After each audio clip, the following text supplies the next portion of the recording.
Hello!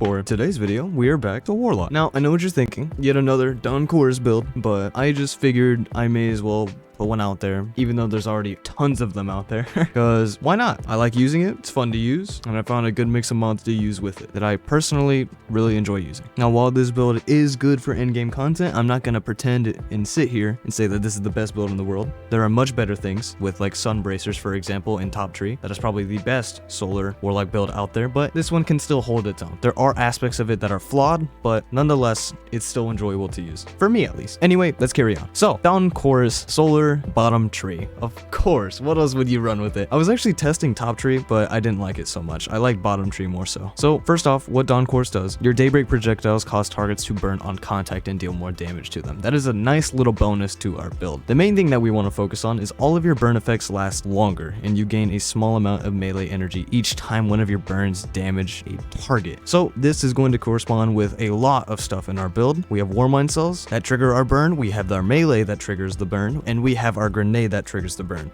These are going to be our main sources of gaining our melee back through burn. So we're going to be getting our melee back as well as our grenade back more frequently than not. Now, alongside the Dawn Chorus, we are using Bottom Tree. Now, Bottom Tree is pretty much what you want to use in every single Dawn Chorus build because it makes your super last longer, and the Dawn Chorus makes your super amazing, god tier. So there isn't really too much to go over in terms of Bottom Tree. So this is actually going to be a pretty fast one, considering I don't need to go over anything in Bottom Tree. Your super replenishes itself when you're getting kills, and whenever you dive with your super, you gain health back, and you gain some super energy back if you kill enemies. You also have a melee ability where if you kill an enemy with it, it causes a solar explosion, which adds a burning effect to any enemies in the vicinity of the explosion. Or if you hit the enemy and it doesn't kill them, it just ignites them. It doesn't cause an explosion. So try to get the kill with the melee if you possibly can to actually get that explosive ignition, because that's what helps get your melee back extremely fast, along with the Warmind Cells, which I'll go over in just a bit. In terms of weapons, I'm using a shotgun as well as the Anarchy, and I'm topping it off with an Ikelos SMG with Demolitionist. Now, it is very important. This is the one thing that I would highly recommend with this build to actually make it work. It is very important that you have either an Ikelos SMG or a 7th Seraph SMG to actually get the Warmind Cells to proc. You don't even need to have an SMG now that I think about it. As long as you have a 7th Seraph shotgun or special or primary that can give you the Warmind Cells consistently with Demolitionist, mind you, then you are set. I, for one, only have this SMG with Demolitionist, so this is the Ikelos gun that I'm going to be using. Now, the reason why we want Demolitionist so bad is because while we're going to be getting our Warmind Cells to give us our melee back, we want Demolitionist to also get our grenade back. We don't want just our melee back, we want our grenade back as much as we possibly can too. Here's the shotgun if you want to see what I have. Isn't really anything special, I'm just using it because it helps with clearing the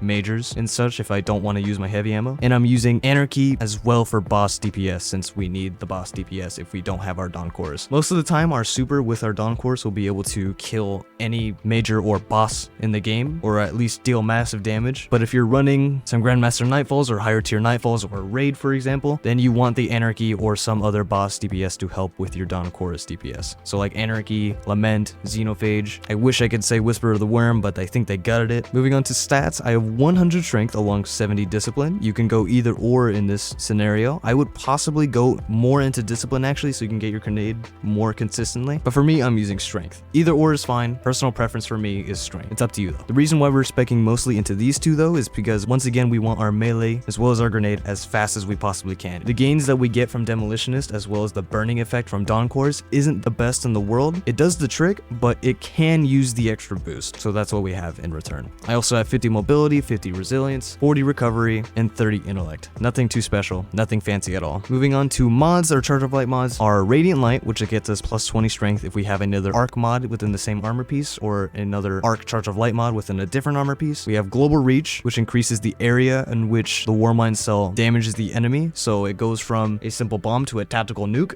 pretty much. And we actually need that. That's pretty important too, because we want to proc Burning Cells as much as we possibly can. Now, what Burning Cells does, destroying a Warmind Cell creates a burst of solar energy that causes enemies to burn for several seconds. This is pretty major within our build because of the Dawn Chorus perk and the whole burning aspect of it. Burning Cells will help us get our melee back very fast along with our solar grenades. But the one thing that's unfortunate about Burning Cells, the one flaw of it, is that it pretty much one-shots any basic enemy in the game, even in raids and Nightfalls. But if you're using it in Grandmaster Nightfall and you're using it against higher tier enemies in a raid, then this will be used to its fullest potential. We're using Global Reach switch so that burning cells can proc to every enemy in the vicinity. So if there is a major or if there is a higher tier enemy, it will get hit and it will start proccing the burning effect for our melee. That is the whole reason why we have burning cells. And to top it off, we have grasp of the Warmind as well if we just want to reposition our Warmind cells. Nothing too major, but it's there if we have it. It's pretty troll, but I like it. Now the other basic mods that we're using is Ashes to Assets, which gets us extra super energy on grenade kills. I would run Ashes to Assets or I would run hands-on. Either or is perfectly fine, although hands-on might be a little bit better. I don't know, it depends on the situation. And we are also using momentum transfer and fastball. Fastball just increases our grenade throw distance, and momentum transfer just causing damage with a grenade reduces your melee cooldown. So another aspect to get our melee back faster. And that is it. That is gonna wrap it up. If you enjoyed the video, I am absolutely happy. I'm ecstatic. If you didn't enjoy the video, sorry? And yeah, also, I'm going to probably stream really soon. Last stream I did was a Pokemon stream. I'm probably going to do another Pokemon stream, try to finish up the game. After that, I plan on streaming more Destiny, as well as other games with my friends, maybe League, but it varies. If any of you guys want to play some Destiny, feel free to hit me up. I would absolutely love to play with you guys. The only problem that may occur is time zone difference, but I'll find a way to work around it. All right, I'll see you guys in the next one. Peace.